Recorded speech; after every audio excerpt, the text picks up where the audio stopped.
We have an outcome obsessed culture. It seems like you have to appear to be all the way there, ashamed of your real position, your real deficiencies, your real weaknesses, your real flaws, the areas in life that you kind of slow.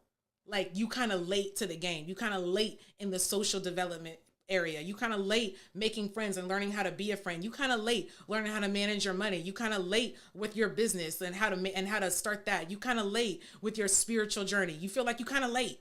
Real ways that you feel left behind, and maybe that you actually are behind, because I'm not going to tell you that you're not behind. You might be behind in some areas, like in a way that it's detrimental now to your life. You might be a little bit behind, but there's a big difference. You can't, if we can't change the position, you have to change your orientation to your position. I got to change the way that I think about the position that I'm in. I can't change the position until I change the way that I think of myself in this position. And if I think of myself as ashamed, embarrassed, if I feel small, inferior in this position, you won't move forward. You're actually moving backwards. So now we got two problems. You're already in a position you don't want to be in, and you're thinking in a way that's putting you down even further. So I have to think of myself well in the position that I'm in order for me to move forward. Does that make sense? And then the more that I go, the higher my self-esteem goes, and it works in tandem.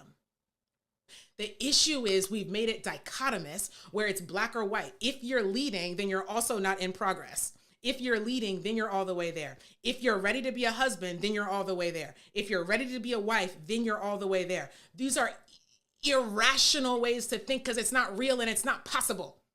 Does that make sense? So when you're feeling like ashamed because you're not all the way there, it's irrational because it's not possible to be all the way there. It's not possible to be all the way all the way husband, all the way wife, all the way woman, all the way man, and you got nothing to do. So when we feel bad about ourselves because we're in the process, we're not allowing ourselves. This is where we start talking about compassion. This is we're talking about grace for ourselves, right? We're not allowing ourselves to be in the reality that you're just on the way.